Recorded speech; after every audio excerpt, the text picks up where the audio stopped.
Hello dear friends, welcome back. In this video today we will discuss about international trade and different trade theories. सबसे पहले हम जानते हैं कि international trade क्या होता है और ये क्यों इम्पोर्टेंट है। इंटरनेशनल ट्रेड जो है एक कॉन्सेप्ट है. This is the concept of exchange of goods and services between two or more countries through the export or import activities. So basically international trade is the trade between two or more countries for goods and services. And why international trade is so important? There are few benefits or advantages of international trade are mentioned here, but these are few only. इसके अलावा भी बहुत सारे benefit है और हम यहाँ पे कुछ को ही इंक्लूड कर रहे हैं.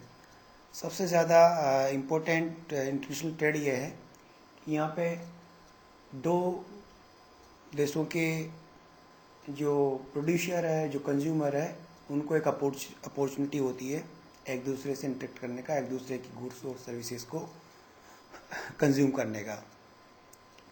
एक इंटरनेशनल ट्रेड है जिसके माध्यम से एक कंट्री के कंज्यूमर दूसरे कंट्री के प्रोड्यूसर की गुड्स को अवेल कर सकते हैं. और इसके अलावा इससे हमको फॉरेन ट्रेड के तहत हमको जो है फॉरेन करेंसी का फ़ायदा होता है.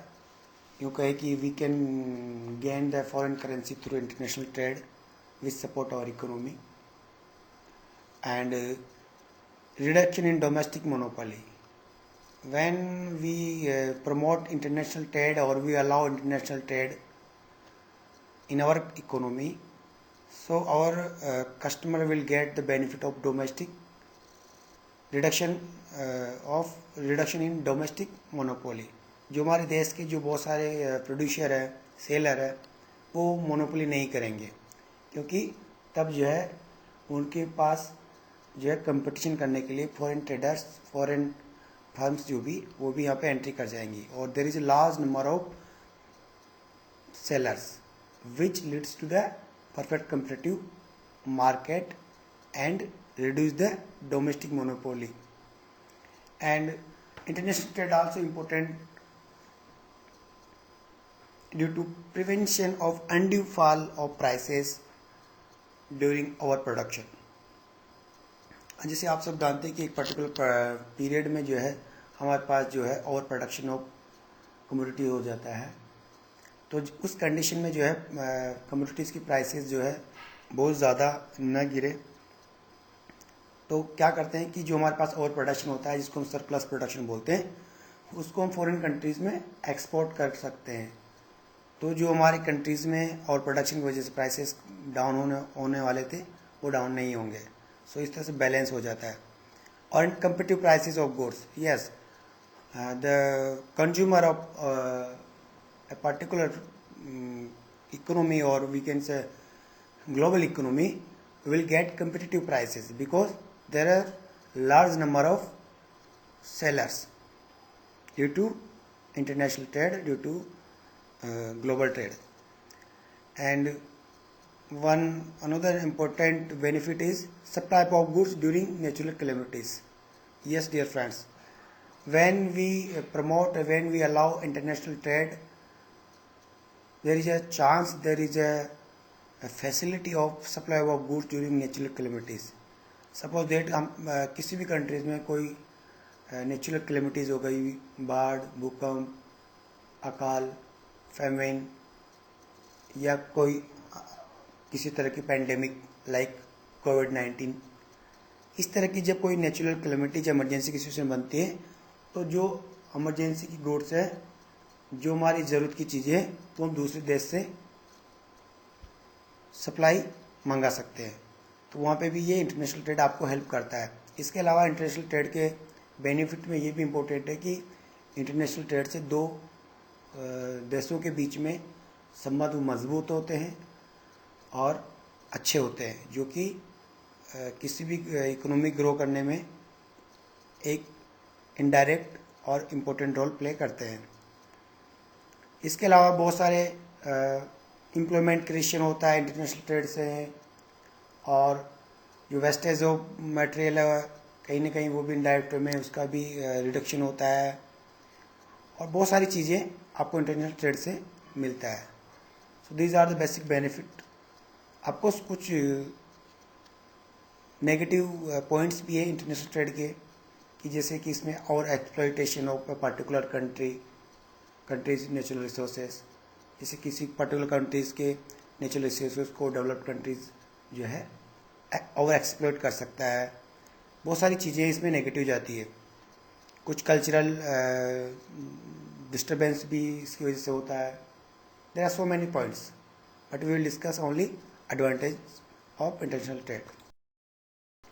सो now we will discuss here theories of international trade. Basically, we can find 5 to 6 theories of international trade, but in this video we will discuss only 3 main important theories. That is, first is mercantilism theory, second is absolute advantage theory, and third or important is comparative advantage theory. So let us start with the mercantilism theory. Mercantilism is a kind of economic system that was present in most part of Europe between 16th and 18th century. Mercantilism is a trade policy or trade theory that states that a country's wealth is measured by its holding of treasure, which usually means gold. Mercantilism theory का मानना ये था कि किसी भी देश का जो वेल्थ है, जो धन है, वो जो है उसके खजाने से माना जाता है, जिसमें कि गोल्ड काउंट होता है। तो किसी देश के पास कितना गोल्ड और कितना सिल्वर है, उसी के आधार पर हम उस कंट्री का जो है पावर और उसको वो कितना धनी है, तब उससे हम मेजर करते हैं इस पर्टिकुलर थ्योरी के आधार पे।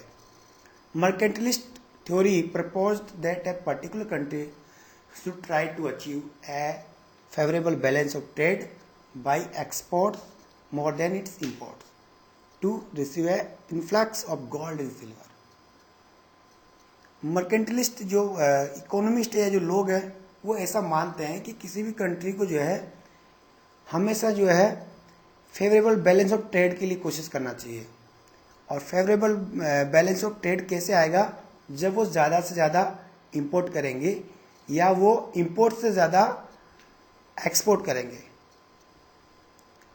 फेवरेबल बैलेंस ऑफ ट्रेड के लिए ज़्यादा एक्सपोर्ट करेंगे compare to the imports, so that कि उनके पास गोल्ड का भंडार हो जाए और वो पावरफुल बन जाए।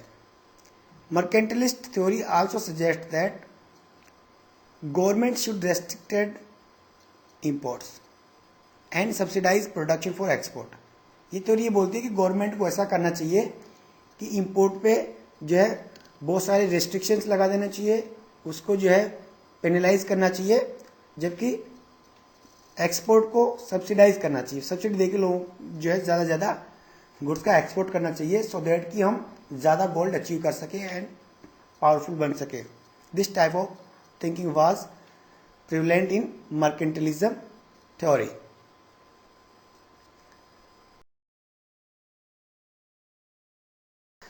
यस, मर्केंटिलिज्म जो थ्योरी था वो एक तरह से प्रोटेक्शनिज्म टाइप ऑफ थ्योरी था।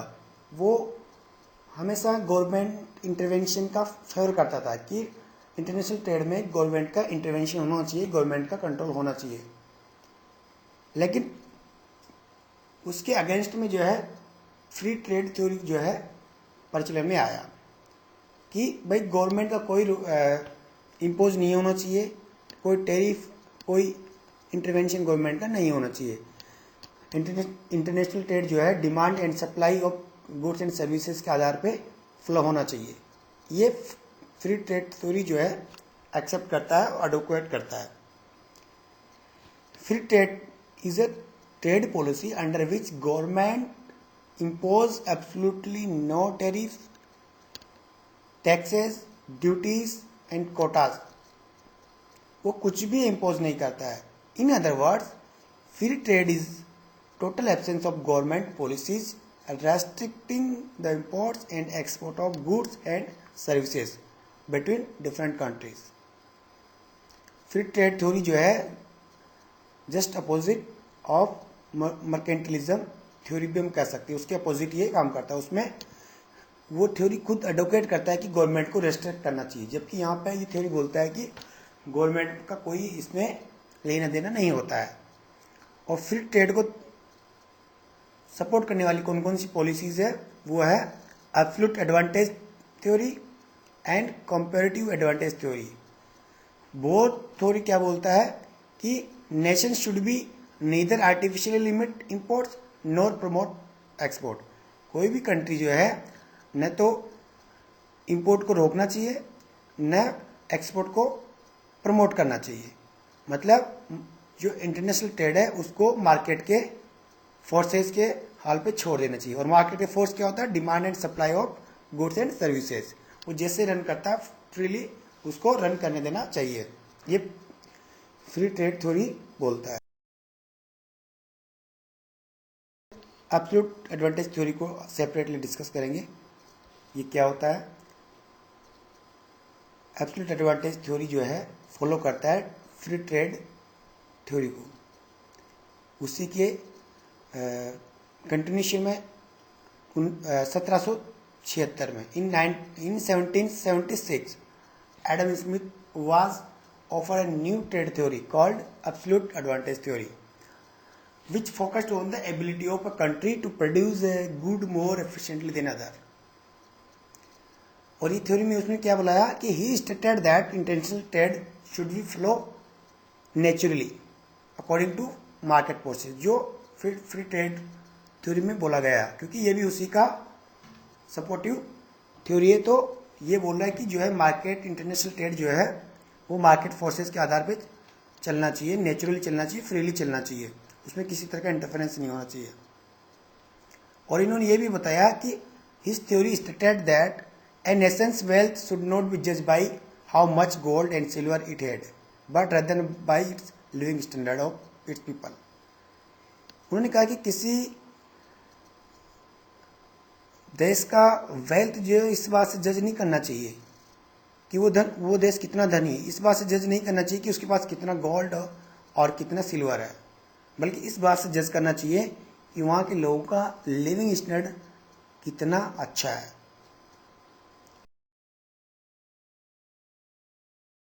According to this theory, according to absolute advantage theory, a country may produce goods more efficiently because of natural advantage and acquired advantage. इस थ्योरी के अनुसार कोई भी कंट्री किसी गुड्स को बहुत एफिशिएंटली और बहुत चीपली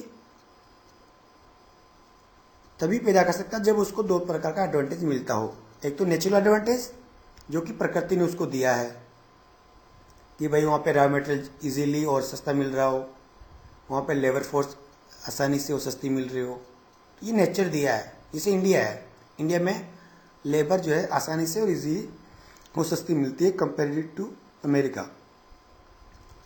तो ये इसका नेचुरल एडवांटेज है. या फिर कोई एक्वायर्ड एडवांटेज हो जिसको लोगों ने खुद ने अचीव किया, जैसे टेक्नोलॉजी हुआ, कोई स्किल हुआ, जो कि अमेरिका के पास है. वहाँ के लोग ज़्यादा स्किल है, जैसे जापान के लोग हैं वो ज़्यादा स्किल होते हैं, तो एक्वायर्ड एडवांटेज है. तो दोनों वजह से ही जो है किसी कंट्री में कोई गुड जो है एफिशिएंटली एंड ज़्यादा प्रोड्यूस की जा सकती है. Let's consider this following example. यहाँ पे यूएसए और यूके दो कंट्री है और दो ही कम्युनिटी में वो डील कर रहे हैं, व्हीट एंड क्लॉथ में. This is the 2x2 model. दो कंट्री दो कम्युनिटी मॉडल इसको बोलते हैं. अब इसमें ही बता रहा है कि यूएसए जो है 6 यूनिट ऑफ व्हीट जो है 1 घंटे में प्रोड्यूस करता है और 4 यूनिट ऑफ क्लॉथ जो है 1 घंटे में बनाता है।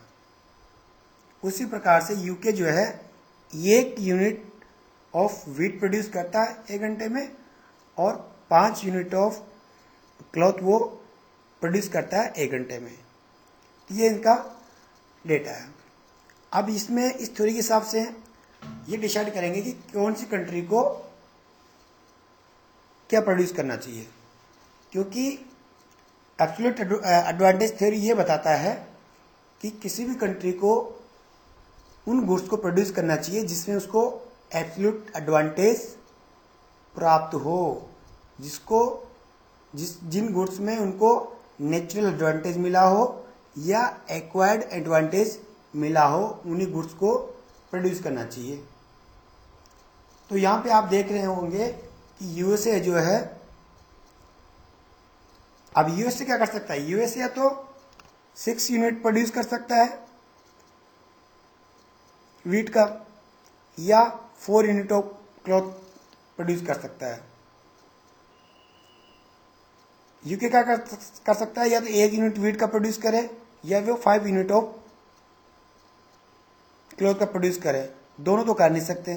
तो अब यूएसए को क्या करना चाहिए और यूके को क्या करना चाहिए, ये जो है आपको इस थ्योरी के आधार पर डिसाइड करना है। तो सिंपली क्योंकि यूएसए का एब्सोल्यूट एडवांटेज है व्हीट प्रोडक्शन में, क्योंकि एब्सोल्यूट एडवांटेज का मतलब वो मोर एफिशिएंटली प्रोड्यूस कर रहा है उसको comparative to other producer other country.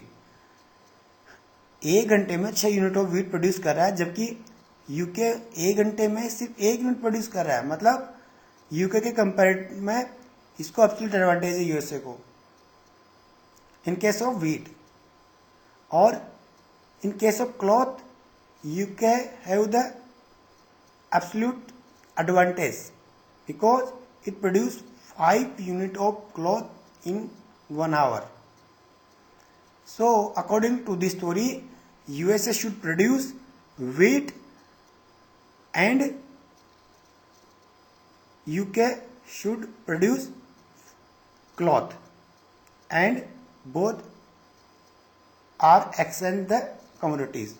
मतलब यूएसए को व्हीट प्रोड्यूस करना चाहिए और क्लॉथ जो है यूके से खरीदना चाहिए, इंपोर्ट करना चाहिए, और यूके को जो है क्लॉथ प्रोड्यूस करना चाहिए और यूएसए से व्हीट इंपोर्ट करना चाहिए।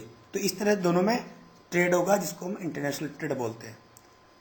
This is the absolute advantage theory, जिसमें किसी कंट्री को किसी एक कमोडिटी में एब्सोल्यूट एडवांटेज रहता है, मिलता है, वो नेचुरल हो या एक्वायर्ड हो।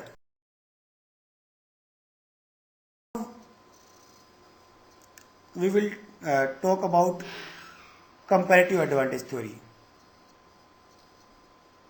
Absolute advantage theory में ये बोला गया था कि किसी भी कंट्रीज को एक पर्टिकुलर चीज में स्पेशलाइज होना चाहिए या उसमें एडवांटेज एब्सोल्यूट एडवांटेज होना चाहिए, तब जाके दोनों में ट्रेड होगा। कि अमेरिका को एब्सोल्यूट एडवांटेज था व्हीट में और यूके का एब्सोल्यूट एडवांटेज था क्लॉथ में, तो तब जाके एब्सोल्यूट एडवांटेज थ्योरी काम करता है। उसका अजम्पशन रहता वो, क्योंकि कोई भी थ्योरी अजम्पशन के आधार पे ही प्रूव होती है, लागू होती है। तब डेविड रिकार्डो ने 1817 में जो है उसको क्रिटिसाइज किया। उन्होंने कहा कि मान लो कोई कंट्री है जो दोनों ही गुड्स में जो है एब्सोल्यूट एडवांटेज रखता हो, एब्सोल्यूट एडवांटेज रखता हो, तो क्या उनके बीच में ट्रेड नहीं हो सका? एब्सोल्यूट एडवांटेज थ्योरी के हिसाब से तुम्हें ट्रेड नहीं होना चाहिए, क्योंकि उसके हिसाब से तो उनमें एब्सोल्यूट एडवांटेज किसी एक पर्टिकुलर गुड्स में होना चाहिए, जो कि इस केस में नहीं है। मान लेते हैं कि यूएसए जो है यूके से एब्सोल्यूट एडवांटेज है दोनों कमोडिटीज में। मतलब यूँ कहें कि व्हीट भी वो यूके से ज़्यादा सस्ता और एफिशिएंटली प्रोड्यूस कर सकता है, और क्लॉथ भी वो यूके से ज़्यादा सस्ता और एफिशिएंटली प्रोड्यूस कर सकता है। तो अब वो जो सिचुएशन था वो तो नहीं आ रहा है कि एक कंट्री किसी न किसी गुड्स में जो है एब्सोल्यूट एडवांटेज रखता है, यहाँ तो एक ही कंट्री दोनों गुड्स में एब्सोल्यूट एडवांटेज रखता है। तो ऐसे केस में जो है डेविड रिकार्डो ने एक नया कॉन्सेप्ट दिया जिसको हम बोलते हैं कंपैरेटिव एडवांटेज थ्योरी। ये क्या होता है? The theory of comparative cost state that trade between countries can be profitable for all even if one of the countries can produce every good commodity more cheaply or efficiently, we can say कि अगर दो countries हैं और दो goods हैं, उसमें एक country दोनों गुड्स को दूसरी कंट्री की अपेक्षा ज़्यादा चीपली, ज़्यादा सस्ता प्रोड्यूस कर सकता है, तब भी उनमें ट्रेड हो सकता है। ट्रेड भी दोनों को प्रॉफिटेबल हो सकता है, दोनों कंट्री के लिए फायदेमंद हो सकता है। ये एक नया कॉन्सेप्ट उन्होंने दिया। उन्होंने आगे क्या बोला, ये थ्योरी क्या बोलता है? This trade theory holds that a country should specialise in the production and export of those commodity that it can produce relatively more efficiently than other goods. ये बोल रहा है कि एक कंट्री को सिर्फ वही चीजें प्रोड्यूस करनी चाहिए और एक्सपोर्ट करनी चाहिए जिनको कंपैरेटिवली वो ज़्यादा एफिशिएंसी के साथ प्रोड्यूस कर सके। दो गुड्स में है, दोनों को बराबर एफिशिएंसी के साथ तो प्रोड्यूस नहीं कर सकता। दूसरी कंट्री के मुकाबले वो बड़े प्रोड्यूस कर रहा है, दोनों को सस्ता प्रोड्यूस कर रहा है, बट हम दोनों गुड्स में वो दोनों गुड्स को अगर वो कंपेयर करें तो उनका एफिशिएंसी डिफरेंट होता है। तो वही बोल रहा है कि दोनों गुड्स को कंपेयर करें और रिलेटिवली मोर एफिशिएंट जो गुड्स को प्रोड्यूस कर सकता है उसको प्रोड्यूस करें and export those goods in which it has comparative disadvantage, not advantage, comparative disadvantage, जिनमें उनको कम फायदा हो उसको, या जिसमें डिसएडवांटेज उनको हो, उन गुड्स को वो दूसरी कंट्री से खरीद लें क्योंकि वो वहां पे सस्ती मिल जाएगी उनको। Countries can produce a goods or services at a lower opportunity cost than other producer। जो दो प्रोड्यूसर हैं अपॉर्चुनिटी कॉस्ट कम है, तो कंप्यूटर के केस में अपॉर्चुनिटी कॉस्ट किससे कम आ रहा है? चाइना का। मतलब चाइना को कंप्यूटर जो है प्रोड्यूस करना चाहिए। और कार के केस में किसका अपॉर्चुनिटी कॉस्ट कम आ रहा है? इंडिया का। मतलब इंडिया को car manufacturing to the concept of comparative advantage, China should produce and export the computers and India should produce and export the car to optimise their cost and mutual benefits. So this is all about comparative advantage theory and international trade. So thank you guys. I hope you will find this video beneficial for you, and I hope definitely you will get benefited by this video lecture। and अगर ये video पसंद आए तो हमारे साथ बने रहिए और हमसे जुड़े रहिए। किसी तरह का आपके दिमाग में कोई क्वेरी है, किसी तरह का सजेशन है, तो आप हमको नीचे कमेंट बॉक्स में जो है सजेस्ट कर सकते हैं, लिख सकते हैं। I will try my best to reply you as time permits. So thank you guys. Meet again in our next video. Till then, stay safe, stay home, and stay happy. Thank you. Bye bye.